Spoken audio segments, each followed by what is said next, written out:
bagian panggung aja dinyalakan ya.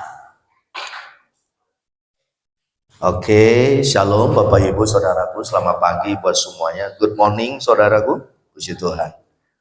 Selamat datang buat Oma Elizabeth, puji Tuhan.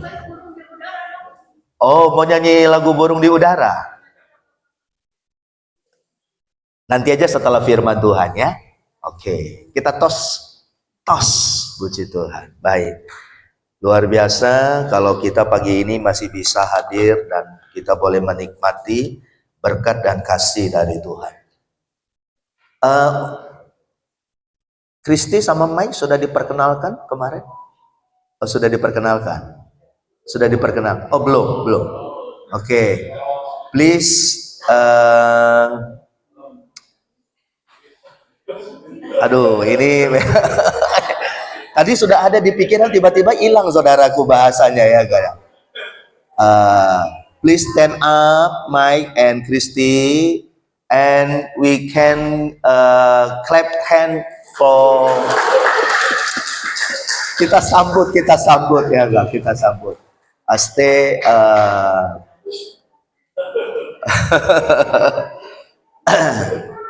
Mike from Amerika, Bapak Ibu. Ya, Mike ini adalah husbandnya Christy.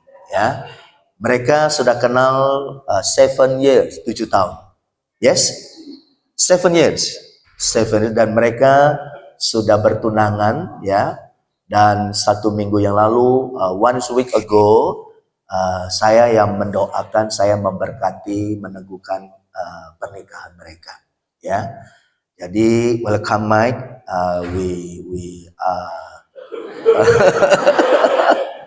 We very happy, member of Church of Philadelphia.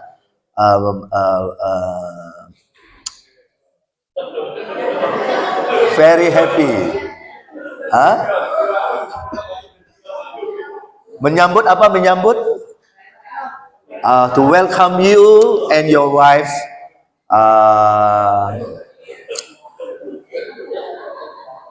Because we are family now.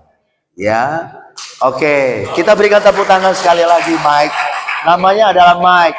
You come from Kentucky. Bukan Kentucky Fried Chicken, bukan ya saudaraku ya. Kentucky itu west or east in America? East, berarti timur, Amerika Timur. Ya, praise the Lord. I ask you, maybe you know, now you must learn Indonesian language now, okay? Agree? Nah, I ask you now, what word in Indonesian language you can say? Tuhan Yesus, terima kasih. Wow!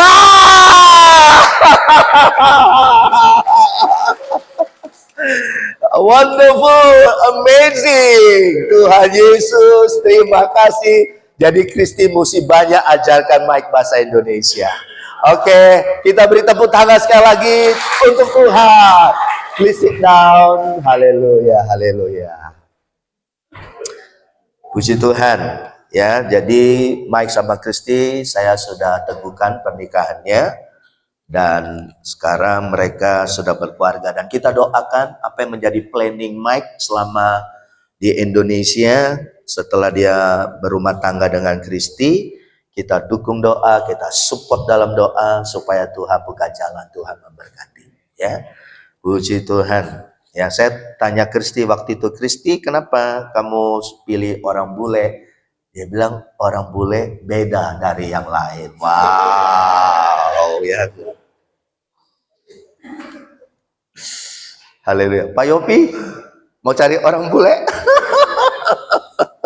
Oh ada ya, itu bule itu bule. Itu bule itu ya nggak bule. Rambutnya udah bule itu rambutnya ya nggak. Mike, you know bule?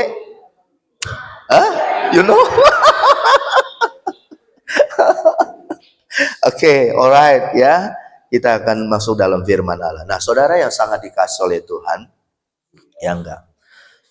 Saya rindu supaya di bulan Agustus ini, saudara, kita boleh semakin hari, kita boleh semakin mengerti dan kita boleh semakin memahami Tuhan itu seperti apa sih. Dan saya mau katakan begini saudara ya, cara hidup kita di dalam Tuhan, perhatikan saudaraku, cara hidup saudara dan saya di dalam Tuhan itu menentukan seberapa besar berkat Tuhan yang kita akan terima. Amin saudaraku. Sekali lagi saya ulangi, cara hidup saudara dan saya di dalam Tuhan itu menentukan seberapa besar berkat Tuhan yang kita akan alami. Maka dari itu kita akan lihat di dalam firman Allah, di dalam 1 Tawari 13 ayat 8 sampai ayat yang ke-10. Di dalam 1 Tawari pasal yang ke-13, saudaraku, ya, 1 Tawari pasal yang ke-13, ayat 8 sampai ayat yang ke-10 saya akan sampaikan kepada kita pada pagi hari ini. Nah, 1 Tawari 13 ayat 8 dan 10, demikian bunyi firman Tuhan. Daud dan seluruh orang Israel menari-nari di hadapan Allah dengan sekuat tenaga, diiringi nyanyian, kecapi, gambus, rebana, ceracap, dan nafiri. Ayat yang ke-9, ketika mereka sampai ke tempat pengirikan Kidon, maka Uza mengulurkan tangannya memegang tabut itu, karena lembu-lembu itu tergelincir. Maka bangkitlah murka Tuhan terhadap Uza, lalu ia membunuh dia oleh karena Uza telah mengulurkan tangannya kepada tabut itu, maka ia mati di sana di hadapan Allah. Nah saudaraku yang sangat dikasihi Tuhan, ada satu eksiden, ada satu peristiwa yang terjadi yang dicatat di dalam 1 Tawari pasal yang ke-13. Bagaimana ketika adalah salah satu orang dari keturunan suku Lewi, saudaraku, ketika dia memegang tabut Allah yang jatuh, maka Tuhan marah langsung membunuh dia, saudaraku. Nah pertanyaannya adalah kenapa bisa terjadi, Bapak Ibu? Nah sementara kalau kita baca, saudaraku, ayat yang ke-8, Daud dan seluruh orang Israel menari-nari di hadapan Allah dengan sekuat tenaga, diiringi nyanyian, kecapi, gambus, rebana, ceracap, dan nafiri. Jadi ketika mereka mengiringi tabut Allah yang akan dibawa dipindahkan kepada satu tempat, Daud bersama dengan seluruh pemuji penyembah begitu sangat senang dan bersuka cita. Mereka bisa merasakan hadirat Tuhan, mereka bisa merasakan berkat Tuhan, mengalami berkat Tuhan, mengalami jamah Tuhan pada saat itu. Karena saudara jangan lupa, tabut Allah itu adalah tanda kehadiran Tuhan. Itulah sesuatu yang amat sangat berharga bagi orang-orang Israel, bagi bangsa Israel. Ya, nah kejadiannya saudaraku, ketika Uza, salah satu suku Lewi, yang memang dipercayakan untuk menjaga tabut Allah, saudaraku. Ketika tabut Allah itu karena dibawa oleh kereta yang diusung dengan beberapa ekor lembu, ketika ini tabut Allah tergelincir jatuh, Uza langsung pegang. Dan padahal Alkitab mengatakan tidak boleh dipegang, saudaraku. Maka seketika itu juga Tuhan marah dan Tuhan membunuh Uza. Nah, saudaraku, beda. Kalau saudara baca di dalam 1 Tawari 13, ayat yang ke-14, saudaraku. 1 Tawari 13, ayat yang ke-14, saya akan bacakan kepada kita, demikian bunyi firman Tuhan. 3 bulan lamanya, tabut Allah itu tinggal pada keluarga Obed-Edom di rumahnya, dan Tuhan memberkati keluarga Obed-Edom dan segala yang dipunyainya. Nah saudara yang sangat dikasihi Tuhan, beda dengan Obed-Edom. Ya ketika tabut Allah ini ditaruh di rumah Obed-Edom, saudaraku, Obed-Edom itu bukan keturunan suku Lewi, bukan.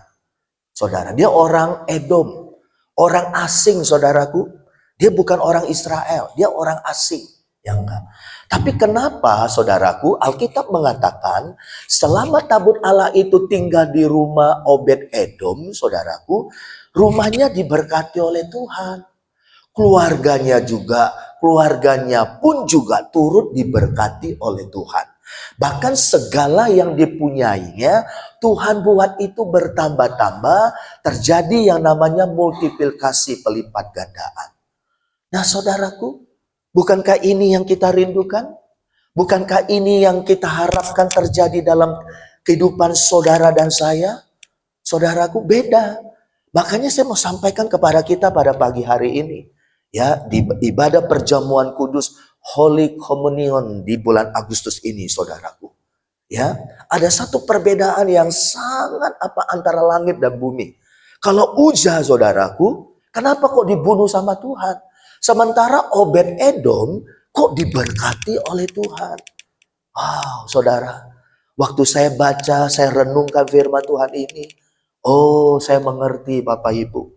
Dan apa yang saya mengerti, saya mau bagikan buat saudara pada pagi ini. Nah, kenapa saudaraku? What happened? Apa yang terjadi? Why? Kenapa saudaraku? Uzza dibunuh oleh Tuhan, sementara Obed Edom tidak dibunuh oleh Tuhan, tapi dia diberkati oleh Tuhan. Padahal Obed Edom itu bukan orang Israel. Dia keturunan dari orang Edom. Edom itu saudaraku adalah garis keturunan dari saudara Yakub siapa? Esau. Esau itu adalah bapaknya orang Edom, saudaraku. Ya enggak? Nah, kenapa saudaraku? Nah, saya mau katakan, saya mau bagikan kepada saudara pagi ini. Kenapa Uzza dibunuh oleh Tuhan? Hanya masalah sepele. Dia pegang itu tabut Allah. Sementara Obed Edom, saudaraku, 3 bulan lamanya tabut Allah ditaruh di dalam rumahnya. Alkitab bilang apa?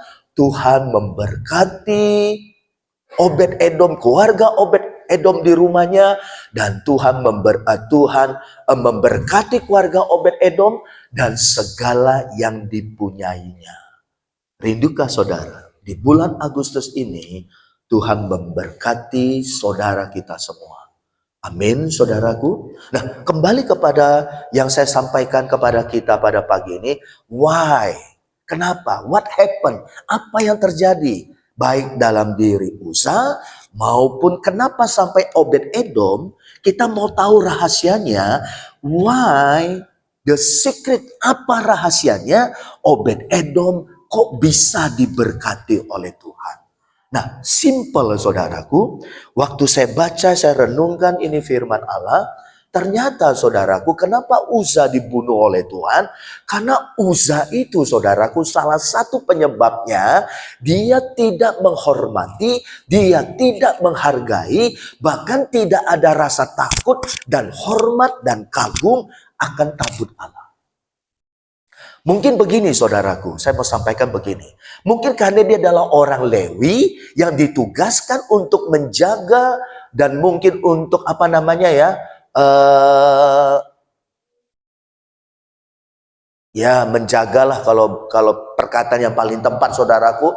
Hari-hari mungkin dia bersamaan dengan tabut Allah mungkin saudaraku, dan akibatnya apa saudaraku? Yang Uzza miss. Dia lewat di situ apa saudaraku? Tidak ada rasa hormat, tidak ada rasa takut, tidak ada rasa kagum akan tabut Allah.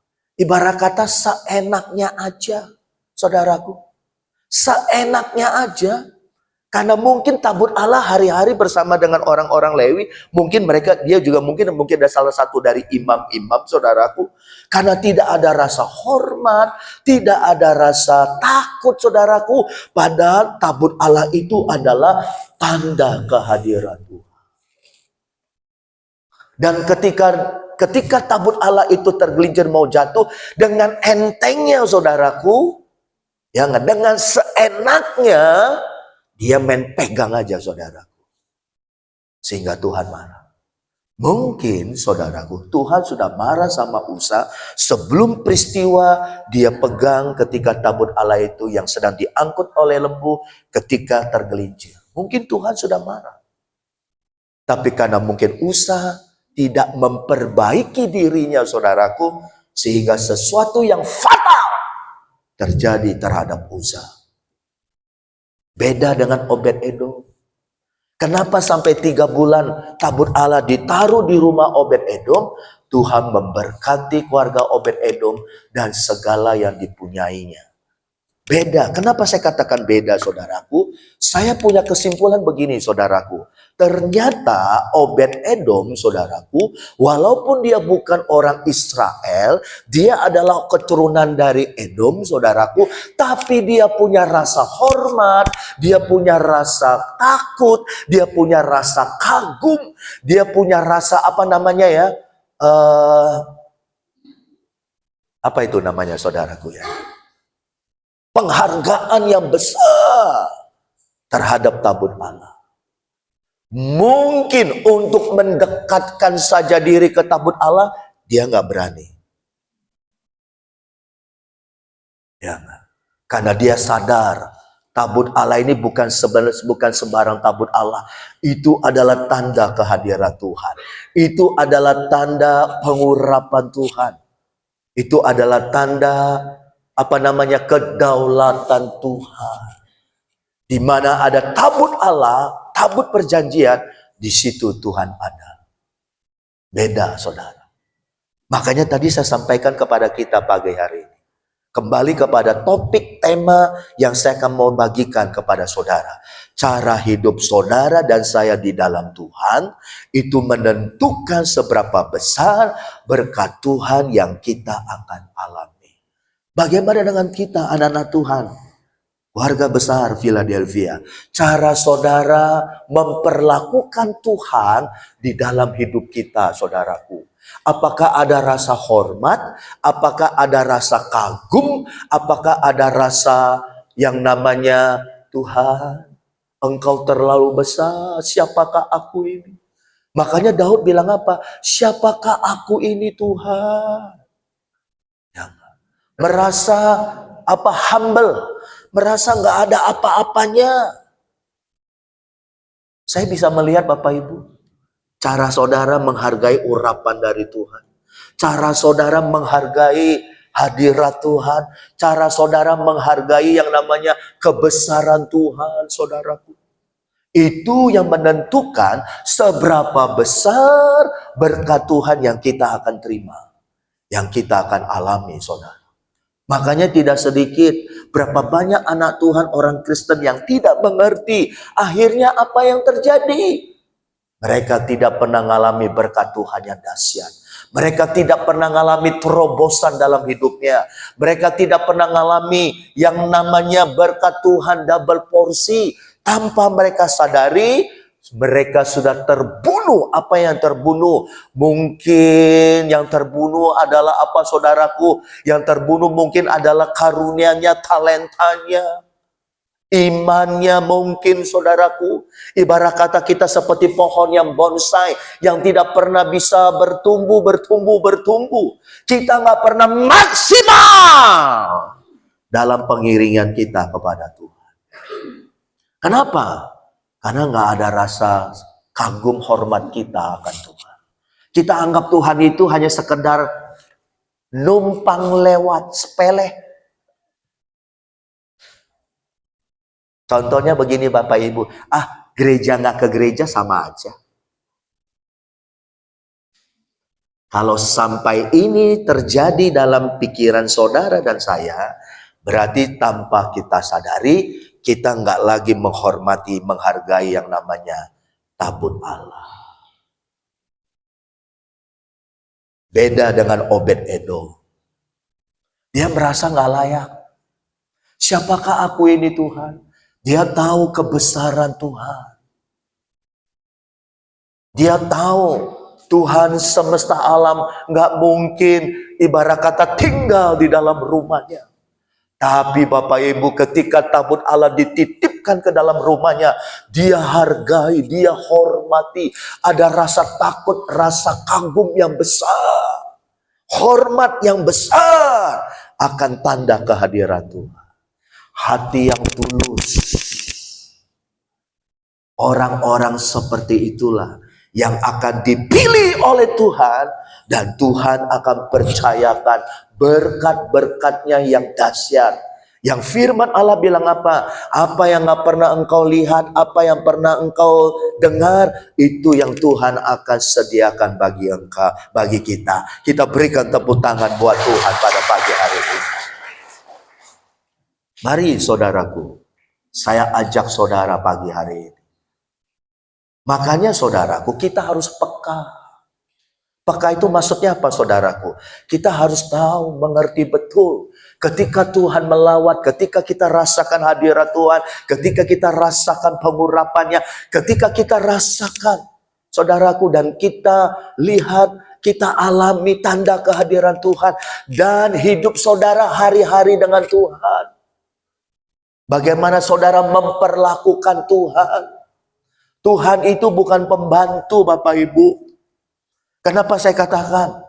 Kadangkala saudaraku, mohon maaf, ketika saudara butuh Tuhan, saudara baru cari Tuhan. Ketika saudara udah nggak, ibarat kata nggak ada masalah, nggak ada pergumulan, semuanya baik-baik, berkat ada, seakan-akan saudara udah mulai abaikan Tuhan. Jadi saudaraku, tanpa kita sadari, Tuhan itu kita jadikan seperti pembantu di rumah kita. Ya enggak? Di saat kita butuh, kita panggil. Di saat kita udah nggak butuh, kita abaikan dia. Berarti saudara seperti Uza. Nggak menghargai Tuhan. Nggak menghormati Tuhan. Padahal Tuhan itu siapa saudaraku? Yesus Kristus. Jesus Christ, Lord of the Lord. God of the God, King of the King. Dia adalah Raja di atas segala raja.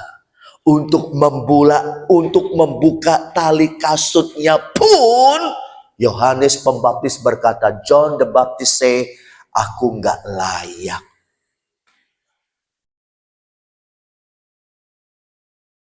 Uza nggak anggap sepele, saudaraku. Dia anggap sepele tabut Allah. Tabut Allah. Nggak ada rasa apa ya? Apa itu namanya tuh? Hormat. Ya.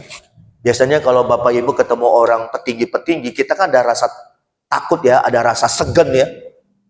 Aduh, jangan duduk di sini, nggak enak saya, segan saya. Uza nggak seperti itu. Dia nggak punya apa sensibility, apa itu namanya itu? Kepekaan, nggak ada dia. Dia anggap tabut Allah itu sesuatu yang sepele. Padahal nggak main-main loh Bapak Ibu. Itu tanda hadirat, itu tanda pengurapan Tuhan loh. Makanya kalau saudara yang menghargai pengurapan, saudara beda. Ya, harus kita belajar dari Obed-Edom. Obed-Edom saudaraku, rahasianya 3 bulan tabut Allah di rumahnya, Tuhan berkati Obed-Edom dan keluarganya. Dan segala yang dipunyainya. Itu yang saya mau sampaikan kepada kita pada pagi hari. Bagaimana hidup saudara terhadap Tuhan. Rasa hormat, rasa kepekaan saudara. Makanya Bapak Ibu, kalau kemuliaan Allah turun dalam hidup saudara dan saya, berkat gak perlu dikejar. Amin saudaraku. Berkat akan datang kepada kita. Itu yang selalu saya berulang-ulang saya katakan. Bukan kita yang kejar berkat, tapi berkat yang akan mendatangi kita. Bicara berkat bukan hanya jasmani materi. Selalu saya katakan berulang-ulang kali. Bicara berkat jasmani itu nomor 2, nomor 3. Tapi bicara berkat ada yang lebih luas, ada yang lebih dahsyat dari yang namanya berkat jasmani. Berkat jasmani itu bonus. Ibarat kata kalau saudara beli 1 item, saudara dapat 2. Itulah berkat jasmani. Tapi rahasianya, caranya gimana? Itu ditentukan cara hidup saudara memperlakukan Tuhan di dalam hidup saudara dan saya. Apakah saudara punya rasa takut, punya rasa kagum, punya rasa hormat kepada Dia? Makanya tadi saya katakan saudaraku, ada orang bilang begini, gereja nggak ke gereja sama aja lah. Berarti dia nggak ngerti. Kenapa dia harus ke gereja? Kenapa dia harus beribadah? Kenapa dia harus melayani Tuhan? Berarti dia belum paham. Atau mungkin sebaliknya saudaraku, ya enggak. Waktu dia beribadah seenaknya aja saudaraku. Tanpa dia sadari dia tidak menghargai hadirat Allah. Dia tidak menghargai yang namanya otoritas. Haleluya. Uza dia miss di situ. Akhirnya apa yang terjadi? Uza dibunuh, mati. Potensinya mati. Ya enggak. Yang harusnya dia semakin besar, semakin dipakai Tuhan, semakin diberkati Tuhan. Tapi kontradiksi. Dia semakin meredup, semakin terpuruk, dan hilang di telan waktu. Mari Bapak Ibu, ini firman juga kena ke saya. Ya enggak?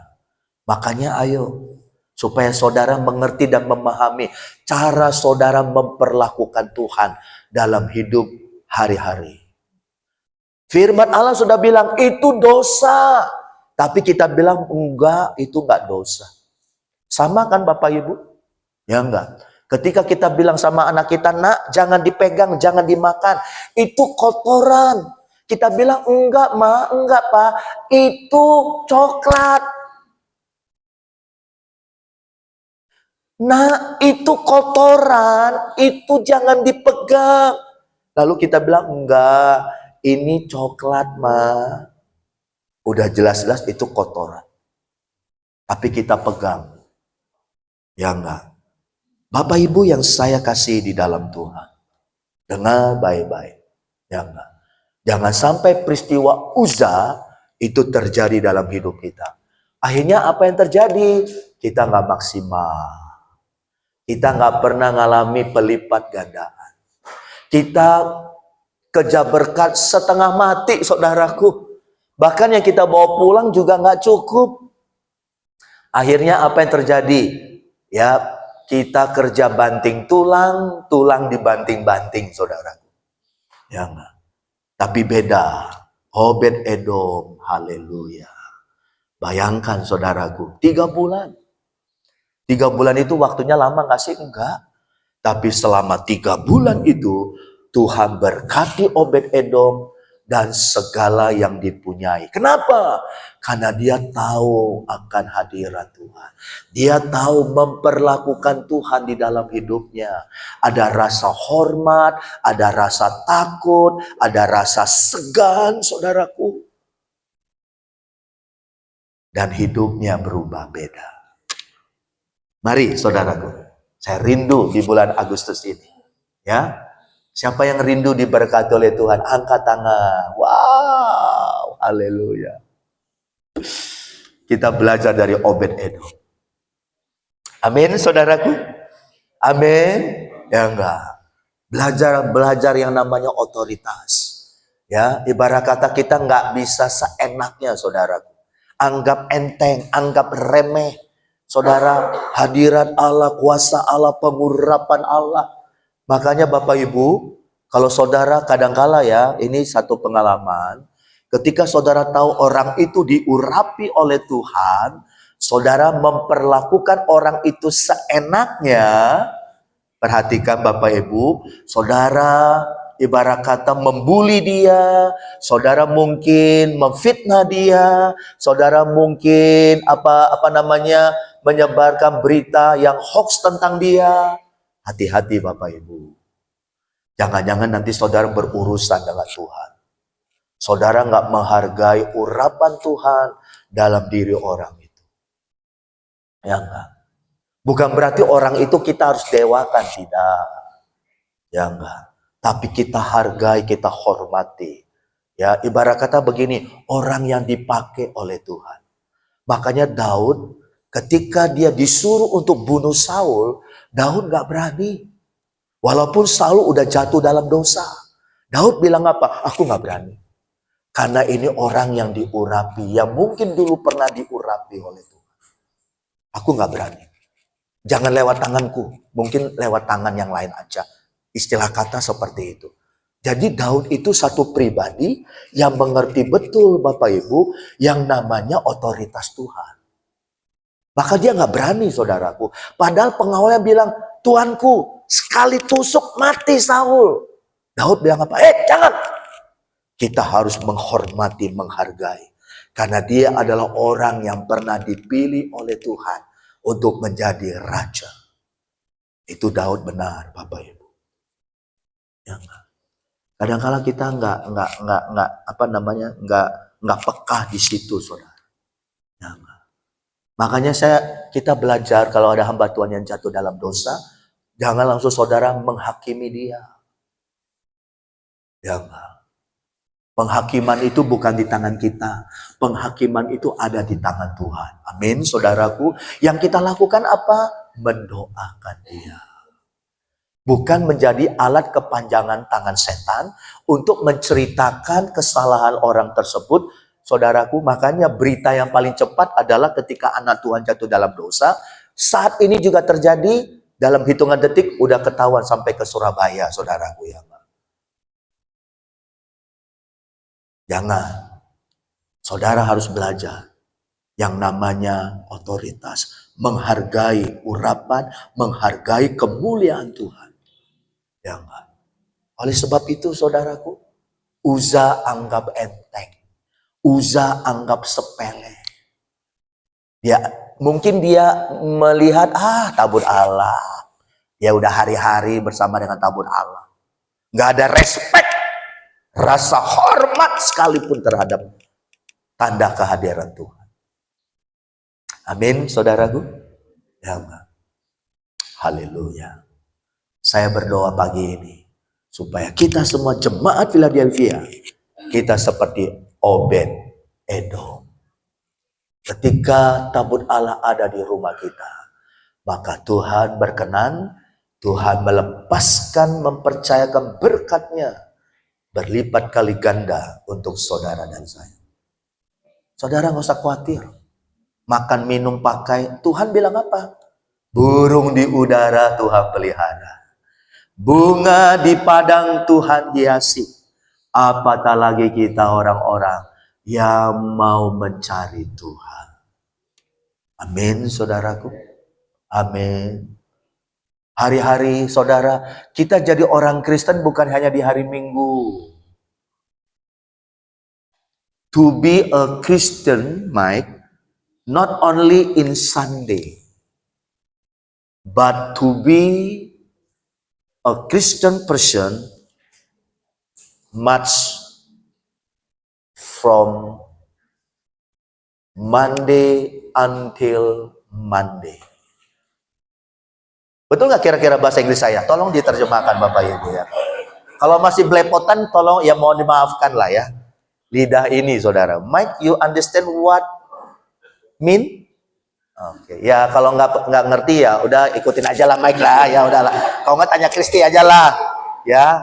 You must tell your wife, you must ask Kristi to translate from Indonesia language to American language, ya. Tapi Mike, you must learn Indonesia language ya. Oke. Saya suka yes-nya itu, saudaraku. Kita beri tepuk tangan. Haleluya. Yes, yes. Alright. God bless you, Mike. God bless you. Mari Bapak Ibu, ya, saya berdoa pagi ini biar saudara dan saya seperti Obed Edom.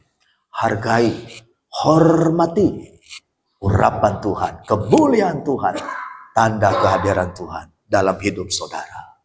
Amin. Mari kita bangkit berdiri. Haleluya. Please stand up.